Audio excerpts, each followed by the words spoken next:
Alright, so today we're going to look at the GV80. So this car has been really highly anticipated in Korea. I think they were supposed to release this back in November, but some hiccups or something, but they didn't release it. And it's finally out, just came out this last weekend. And I went to go check this car out during lunch at the local mall that they have over here, and it just had so many people. I couldn't shoot anything, right? They're actually professional, I think, YouTubers and the traditional media there recording. And it wasn't an invitational thing. It was just like something that was displayed at the mall. So that was worth this. So the next or 2 days afterwards, I went to a mall that's a little bit farther away that actually had a Genesis showroom, Genesis only showroom. And even at this place, it was filled with people at 10 in the morning, right? So I guess there's, the demand is high for this. And I was told by the car helpers, I don't know what to call them, that if you order this car now, you'll get it probably sometime in April or May, which is insane. Anyhow, so Hyundai, Kia, and Genesis, the auto group has been on a run lately. I mean, they've been knocking it out of the park in terms of design.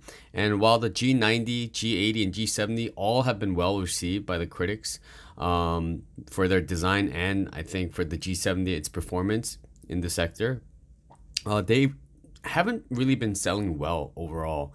And I think it's because the American market really, their taste has changed to, SUVs and small crossovers. And the Genesis line, the, entry luxury models, they don't offer any SUVs. But I think this new GV80 is going to completely change that if they price this car correctly. And that's a really big if, because lately Genesis cars have been really expensive. Even in Korea right now, they're selling at a price similar to that of BMWs, right? 3 Series. So, a lot of people wonder if they would buy a Genesis over a 3 Series. So that's a whole nother issue. But if they do price it correctly, I think this will be a massive hit. So the car on the outside, you could definitely tell it's got a lot of inspiration from Bentley, Audi, and BMW, since Hyundai, in the past several years, maybe a decade now, has recruited some of the best talent. The BMW M Division guy now works for Hyundai, and then the Bentley guy, I think, does the interior, and the Audi guy designed like the Kias and stuff. I mean, they're really, some serious talent. Definitely had this, the outside, the exterior really has some of this like Bentley looking going on. It really does look luxurious. It got this very modern, avant-garde LED look. It doesn't look traditional, just, one slit. This actually has double slit with the really big grille, right? I'm not sure if that says luxury, but it does have a big grille.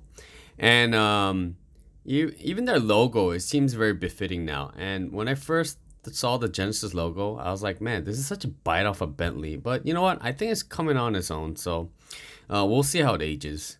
The exterior does look really good, except I'm not sure about the side gill lighting. There's lighting on those strips. And another thing that I'm not sure if it goes well with the car. Obviously, I'm not a car designer, but from my point of view, it seems like the wheels don't really fit with the car very well. They offer, the base model comes with 19s. They offer 20s and the 22s, which are on this white car.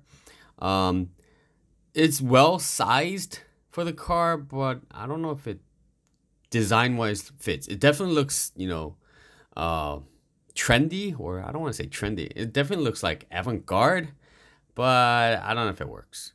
The interior is actually really well laid out, and it's full of techno gizmos, but you could tell that the Bentley guy did the interior because it has the quilted seats, which I really like, and it's the quilted seats that I really like, and it's actually just, it seems a little bit different than the other Hyundais that I've been in. And I say Hyundai because a lot of Genesis kind of look exactly the same as the other Hyundais.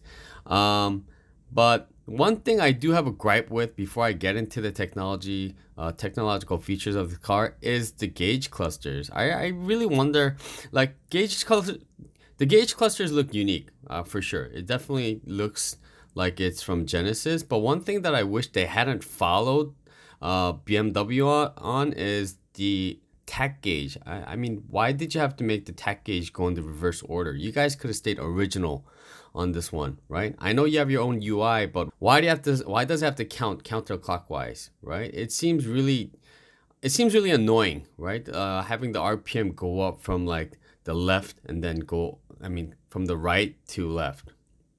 Okay, and when you're briefly just taking a look at it, it seems kind of silly. Anyways, the first thing you notice when you get in this car is the ultra wide screen infotainment display. They say this is 14.5 inches, and it looks really, really good. And I'm not just talking about the exterior design of things. The display actually looks really good. I'm not sure what the resolution is or if they're offering OLED, but it looks so clean and crisp. And then you have the center stack. The center stack actually seems to take up a lot of room, but it's really well laid out with the drive. You have a drive dial now, rotary dial, which I think is better than the push button types that I've seen in like the Sonata. Anyways, it's a dial. The dial feels kind of luxurious, but you also have a scroll wheel that controls the screen, and that doesn't feel as luxurious. You have multiple drive modes. The climate control kind of looks very similar to the Jaguars and Land Rover division. I don't know, something about it, the way it's laid out looks that way. Another thing that I actually don't like about the interior is the steering wheel.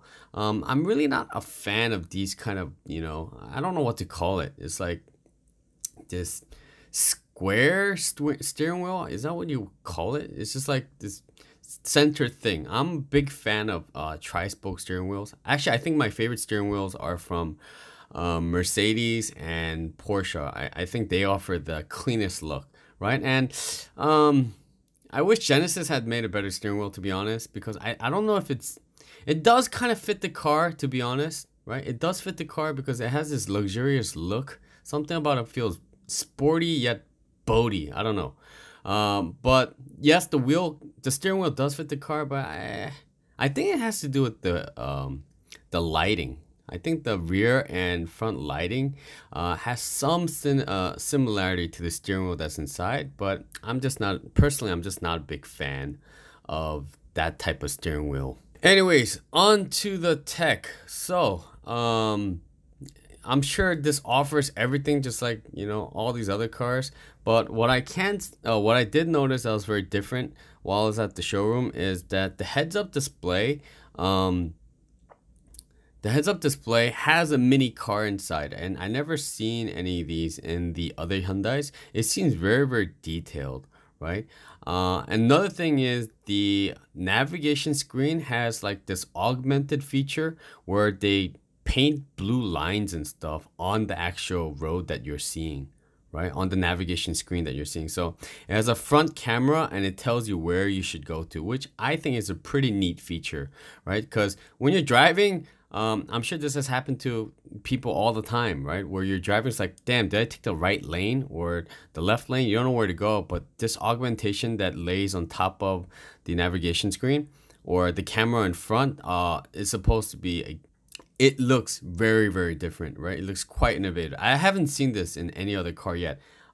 Actually, there is a black box or dash cam maker that offers this feature where you could integrate this into your navigation system, but I thought it was gimmicky. But maybe after seeing Genesis integrate this, I'll give it a second shot. I'll give it another look. And as with the other Hyundai offerings, they do have the blind spot camera. So when you turn on your signals left or right, the camera turns on. This actually, I just drove another Hyundai recently that had this feature, and it does work quite well. And the high level cruise control that they have over here, which